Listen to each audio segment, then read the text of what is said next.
Returning to Stoa, Lloyd knocks on the door of the pie shop, where Maggie, the owner, greets them. Disappointed that the Emperor didn't come himself, she speculates that his urgency stems from his love for the Empress. Anne, observing Lloyd's blush, agrees with Maggie's sentiment. They venture to the orchard, encountering a formidable white snake. Anne frets over its strength, but Lloyd views it as a mere challenge. Dispatching the snake effortlessly, Lloyd collects an abundance of fruit. Anne stumbles upon a fruit encyclopedia which mentions the legendary world tree rumored to bear fruits with miraculous healing properties. Lloyd dismisses it as myth, much to Anne's disappointment. Unbeknownst to them, Prince Kurt observes their interactions, harboring intentions to marry Anne, even if it means confronting Lloyd. Delivering the apples to Maggie, Anne and Lloyd await the freshly baked pies. When Maggie attempts to remove Anne's ring, inadvertently dispelling the magic, concealing their identities, she realizes she sought aid from the Emperor himself. In another part of Stoa, Charlotte dines and reflects on her hazy memories of a recent encounter with Frank. Recognizing the voices of her former priests, Charlotte strategizes to handle their presence discreetly to avoid unwanted attention. She fabricates involvement in a prophecy, eliciting the priest's sympathy. Utilizing her abilities as a saintess, Charlotte requests them to gather individuals possessing holy power, hinting at imminent events. Meanwhile, Caitlin yearns to attend the festival, but is tethered to Armin. Upon his pledge to behave, Caitlin embraces him gratefully, promising to return with a treat. After she leaves, Armin takes a look at the poster of Hurton and starts transforming into his humanoid form, confident that he looks better than him. Is this the third side ship of this story? Meanwhile, the maids at the mansion are too swamped with work, so they leave the dirty bed sheets from the Emperor and Empress in a corner as they go to do other things. Katrina sneaks into the mansion just then, and she finds a strand of Anne's hair and the bedsheets. She exclaims that everything is happening just like it was in the book that talked about the ways to kill Anne. For that, she needs a strand of her hair and bright fireworks that will be at the festival, and she also has a spell to curse and kill her target. On the other hand, a lot is happening in the market. Louise is taking Albert to the shops and buying him everything he wants because she pities him, but he is interested in her for some other reasons. Caitlin has also enjoyed the show by Hurton and his band. She thinks he is handsome, but not anywhere near the level of the good-looking people she sees every day. However, as he approaches her after the show, her heart starts fluttering. However, there seems to be some ulterior motive behind Hurton flirting with Caitlin, and he plans to rob her because she looks rich and dumb. But before he can do anything, a tall, blonde, and muscular man arrives there and claims that he heard Hurton plotting with his friends to rob Caitlin a few minutes earlier. He says that he would have let them be, but as her guy friend, he won't let them harm her. Caitlin has no idea who the dude is, but as she looks at his handsome face, she has absolutely no problem being his girlfriend. She thinks that guy friend is the same thing as boyfriend and believes that the man fell in love with her at first sight. Caitlin asks if they have met before. The man asks her if she really hasn't figured it out yet that he is Armin, and Caitlin feels her dreams of a colorful youth turning monochrome in an instant. On the other hand, Anne and Lloyd are enjoying games at the festival when suddenly a boy comes there and asks Anne to give him the black rabbit she won from a game. She doesn't want to, but Lloyd feels jealous of the rabbit because Anne has even named it after him, so he gives it to the boy. It turns out that the boy was asked to do this by Katrina in exchange for money. She thinks that by using an object belonging to Anne, she might do more damage to her, even though it was not mentioned in the book. Meanwhile, Anne and Lloyd are enjoying the fireworks from a rooftop, and they are about to kiss when suddenly Lloyd feels a sharp pain and pushes her away. A magic circle forms at his feet, and just as Anne tries calling Albert for help, Kurt comes forth as he sees a chance to kidnap her. He calls her his future wife, and Lloyd is so furious that he attacks him despite the pain. Kurt remarks that Lloyd is under a powerful curse that will kill him, but he does not know that the curse is making the Jugendorf blood inside him go mad. Lloyd knows that he cannot chase after Anne before dealing with whoever is casting the curse on him, so he concentrates and finds out the source of the curse. The source was Katrina, who is dead now because she used the forbidden curse. play stupid games, win stupid prizes. That part about the curse backfiring was intentionally left out of the book that she found. And the one who wrote that book was none other than the redhead who wanted to kill Anne of this world and make her suffer. However, as she is about to walk away, Lloyd arrives there and asks her if she cast the curse upon him.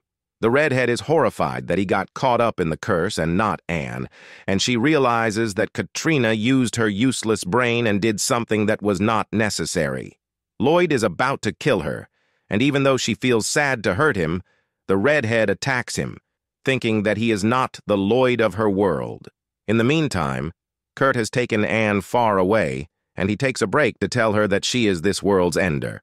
She asks him what the ender is, and Kurt explains that it is a person who appears in every story and remains standing after everything else is destroyed. Back in the market, Albert has sensed something odd and he leaves to investigate it and tells Louise not to move from her spot while he is gone. He has placed a protective barrier around her and hopes she stays inside it. But Louise spots Frank hitting on Charlotte, so she walks out of the barrier's safety. Frank tells her that he is going to take her servant away, and both the girls are shocked as Louise refuses to let go of Charlotte. The crowd panics because the Jugendorf blood inside Lloyd has gone berserk and started attacking the town. No one except Charlotte understands what is happening. The dark smoke attacks her, and both Frank and Louise push her to safety and get engulfed by the darkness. She is horrified that something she didn't write happened again. But just then the priests come there and say that they have gathered all the priests in the area as per her command. Charlotte knows what to do and quickly absorbs their holy powers. She knows that to turn Lloyd back to normal, she will need to use all her holy power, and there might be a chance that she will never be able to use it again. However, she wants to save Frank and Louise at all costs. Charlotte turns into a real saintess and gives all her holy power to calm Lloyd down so that the people she loves can be safe. She collapses after doing that, and Frank holds her before she hits the ground. Seeing her so desperate about wanting to return to her husband, Kurt asks her to calm down, and just then, Lloyd arrives there. Anne runs to hug him, and he points his sword at the prince for trying to kidnap his wife. The two men start fighting. Albert also arrives there after a while, and Anne tells him that he is late. He hands Anne a glass of water and tells her to chill. But as she wishes to help her husband, the water suddenly starts behaving strangely. Albert has now concluded that Anne has powers similar to those of the Grand Sorceress, which is evident by how water reacts differently to her. Suddenly, Lloyd and Kurt take a break and start talking. Albert uses his powers to make Anne hear what they are saying, and she learns that according to the scholars of the Dark Continent, Lloyd will destroy the world and Anne will be the first one to suffer. Kurt tells the Emperor to give up his wife because she is not safe with him, and Anne is horrified to hear this. She knows that Lloyd will never hurt her, but she is upset that she can only rely on him and not help him in any way. Her desire to fix things by herself manifests as her power, and she declares that she will stop the fight and bring her husband back to her. Suddenly, it starts raining, and Kurt is knocked out cold instantly. However, Anne used too much of her magic to make it rain, and she collapsed. Lloyd rushes to hold her, but she suddenly starts fading away in another location. The three guardian sorceresses see the rain over Stoa and realize that Anne has awakened as the next Grand Sorceress. They know that the previous Grand Sorceress was Anne's mom, and she used all her power to seal her daughter's abilities so that she could live an ordinary life in a world that was falling apart. That is why the three guardians stayed with the young Anne as her maids to prevent her from activating her powers. But now she has done it. One sorceress suddenly notices that Anne's body is fading away, and she vanishes completely from Lloyd's arms. The sorceresses realize that it must be because Anne took some damage as she forcefully broke the restrictions her mother placed over her, so she has gone to the World Tree to recover. Coincidentally, Al has also figured out that he needs to go to the World Tree to see the Grand Sorceress, and he drags his friend Ayura along. She is frustrated with having to deal with the idiot who can't read any trespassing signs, and she doesn't have the patience to tell him how great the World Tree is. She warns him that every living being is forbidden from approaching the World Tree. But Al doesn't care because he wants to know the relationship between the Grand Sorceress Anne and Lloyd. Meanwhile, Anne is really at the World Tree, and she believes this is just a dream. and right now she is unconscious because she used too much of her power. She feels lost and hungry, so she sees a golden apple and eats it, when she suddenly hears a voice saying that she has come again. Back at the forest, Lloyd is torturing Albert and asking him to find out where Anne went. He tries his best and eventually realizes that she is on the World Tree, but humans are not supposed to be anywhere near it. He tells Lloyd that no human or spirit has seen the World Tree and lived to tell the tale. But Lloyd doesn't care and asks him to open a gate. He thinks that Anne was never afraid of the dangers when she came to save him, and now it is his turn to repay the favor. Albert reluctantly opens a gate for him, and Lloyd tells his wife to wait for him. He runs into Owl and Ayura there, and the spirit asks him why he is in such a dangerous place. Lloyd immediately shuts him up and then reveals that Anne is in danger. He asks Al to lead him to her, and if he can do that, he will get all the treasures of the Empire back at the World Tree. Anne is shocked to learn that the voice she heard earlier was the World Tree itself. She asks the tree what it means to say that she is here again, because this is the first time she has come here. The World Tree tells her that the Grand Sorceress removed her memories of her previous visit and then gives Anne a leaf, and she sees a memory from when she was young and staying on the World Tree. The young Anne is hoarding a lot of golden apples, claiming that her mom gave them to her. Anne can't believe what she sees because her mom died when she gave birth to her. The greater shock comes when her younger version says that she needs to get out of the tree and see Lloyd again. Suddenly, more memories pop up in her mind, and Annie learns that her meeting Lloyd and falling in love with him were all predestined. She lashes out at the World Tree for toying with her emotions, and it gives her another leaf. In that leaf, Anne sees the redhead who was working with Katrina holding the black steel sword. The World Tree tells her that this is Anne from a previous life, and the things she says make our protagonist tremble in fear. In the memories, the World Tree is trying to tell the past Anne that her Lloyd is dead and she should rest now because another world has begun. The redhead refuses to accept this, attacks the World Tree to find the way to the last world, and teleports through it. Anne is shocked to realize this and thinks that she must get back to Lloyd immediately. But the World Tree grabs her and says that it will eliminate all the intruders. It is about to attack her, but then suddenly, Lloyd arrives there and saves her. They are emotional about seeing each other again, but Al tells them that there is no time for that. He creates a portal and sends Ayura to lead Anne and Lloyd back to Earth, while he stays behind to deal with the World Tree because he has many questions to ask. Soon, Anne and Lloyd reach back to Earth, and she immediately asks him to take her to Nabatan, because there is something very important she must find out there in Nabatan. The king panics upon learning that Anne is returning home, and he regrets treating her harshly before fearing that he will be punished for that. Suddenly, the emperor and empress make their appearance. The king goes to greet them, and Lloyd asks him to put Kurt and Albert in prison. At night, Anne ventures out on her own because she wants to find the truth about her childhood, her mother, and her 3 maids. She has no clear memories of them, almost as if someone took them away from her. She reaches the place she stayed at, but finds nothing there.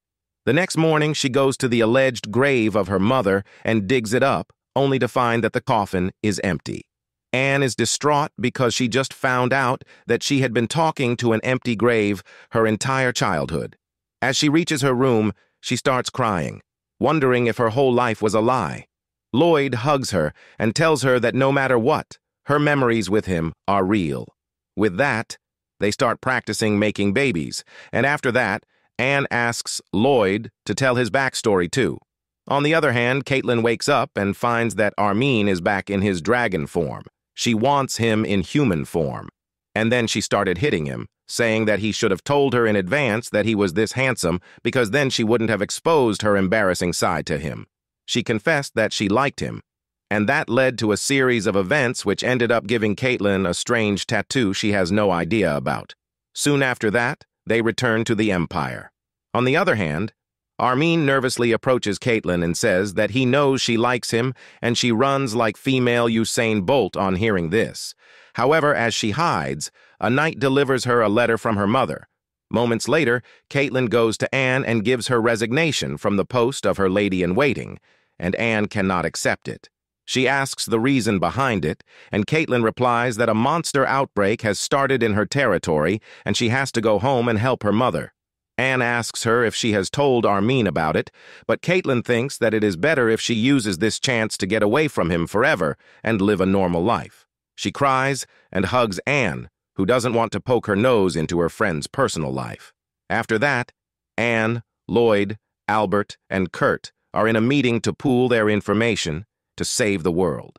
Anne wants to say what she knows first, but suddenly Al comes there and reveals everything she heard from the World Tree. He says that their world is the last one. Among countless others, Anne is the daughter of the Grand Sorceress, and the Emperor is the one who destroys each world. Ella adds that the World Tree said there is an outsider in the world, although he has no idea about that. Also, the end of the world is near, and they will see the signals soon. Well, no one is pleased to hear that because I'll summarize their much-anticipated meeting in a minute. On the other hand, Ayura is happily moved into her new home, which is a red gemstone that Anne gifted her. However, her happiness is short-lived as the leader of spirits comes there to arrest her because she knew that the Emperor has Jugendorf's blood and did not report it to the other spirits immediately. In yet another place, deep within the Dark Mountains, the Anne of another world has joined hands with Lloyd's enemies and procured a sword made from a special element called Salceda's silver, which is the only thing that can kill Lloyd. On top of that, she even revives the corpse of the Dragon Lord because she wants to destroy this world and make the main characters of this world suffer because she did not get her happy ending. The message that his enemies have declared war on his empire reaches Lloyd soon. He wants to destroy them all for good, but worries that he will become a monster who will destroy the world. In doing that, he does not want to harm Anne, but he doesn't want to entrust her to anyone else either. That is why he swears to end the war quickly and protect her. Soon after that, Anne is getting bored since Lloyd has gone to war, so she decides to clean the library and Albert joins her. She is hoping that she may find another useful book again, and her wishes come true as she finds a book that tells her how to use the scepter.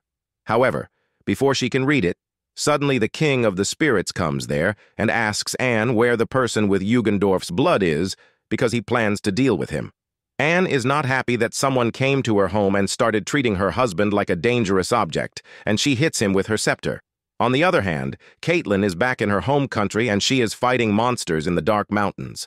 However, she still can't keep Armin out of her mind, and as she is distracted, a monster attacks her from behind. She flinches, but luckily her man or her dragon comes there to save her. She asks him why he is here and how he found her, and he nervously replies that he will tell her later. Back at the palace, Charlotte is worried about her man's safety as she is sitting in Louise's office. Suddenly, the priests from the Holy Land come there and start accusing Louise of stealing their saintesses while chaos ensues outside. Charlotte suddenly gets a message telling her that this world is about to be destroyed and that she should help Annie save it. It was fine until everyone was getting books, but a system message is overkill. She clicks yes and then suddenly starts acting like a villain, saying that she was already in such a bad mood that Frank kissed her and left. But now she has some toys to take her anger out on. At the Dark Mountain Range, Armin tells Caitlin that he signed a contract with her that made her his master and him his pet.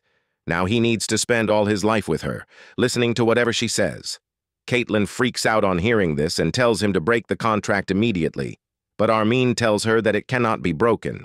With a sad face, he asks her if she hates him that much and begs her to accept him. She doesn't know how to react when he looks so defenseless, and ultimately, she gives in to her feelings and accepts him.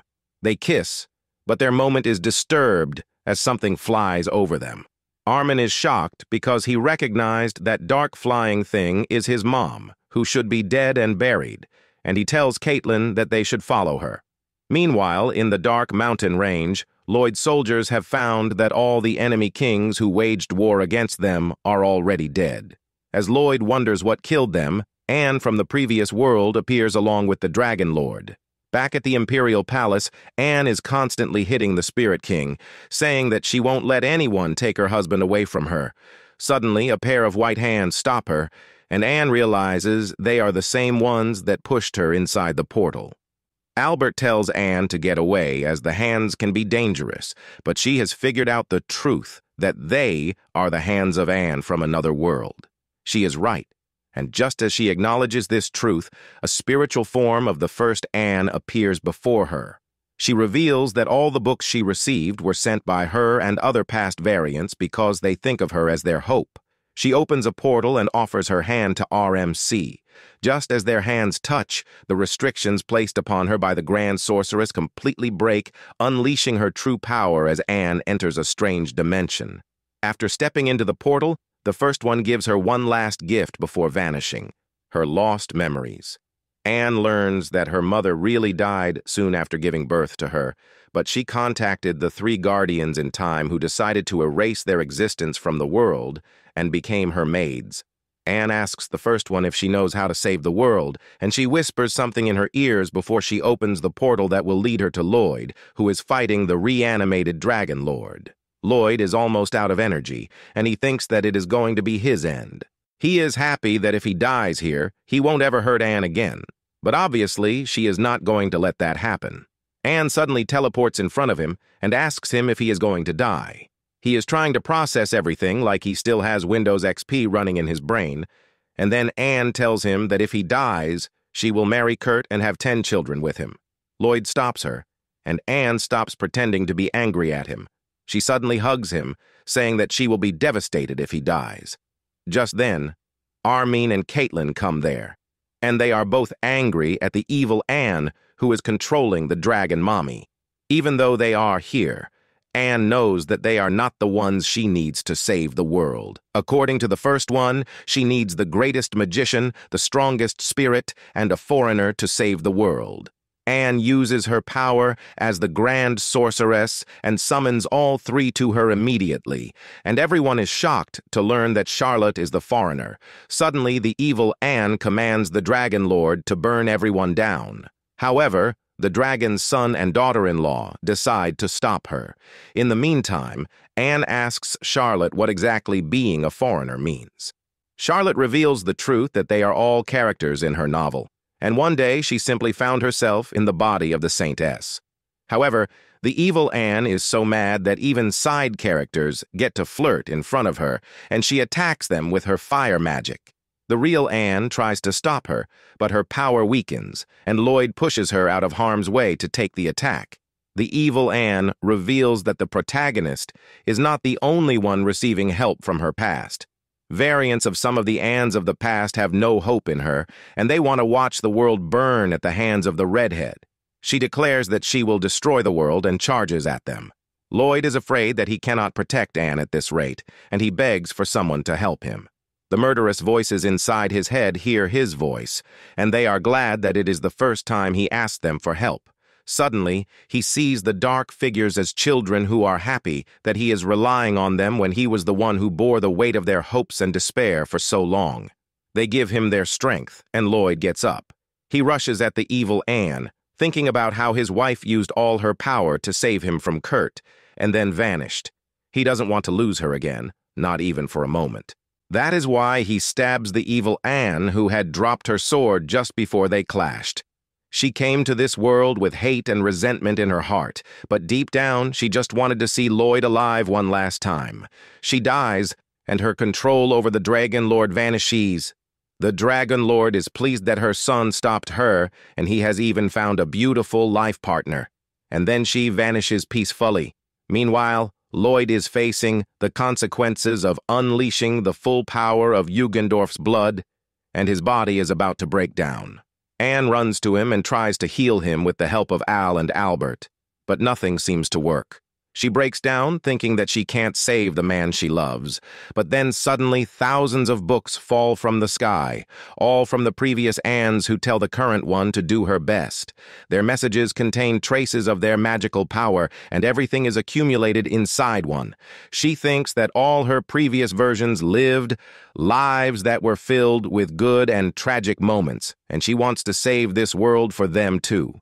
With that, Anne gathers all the magic of her previous versions, but then suddenly finds herself in a dark place with her mother in front of her. Her mother tells her that she knows about how the 999,000 worlds ended in tragedy, and she did not want that for her daughter. That is why she tried to seal her powers and ensure that she never met Lloyd. But none of that worked.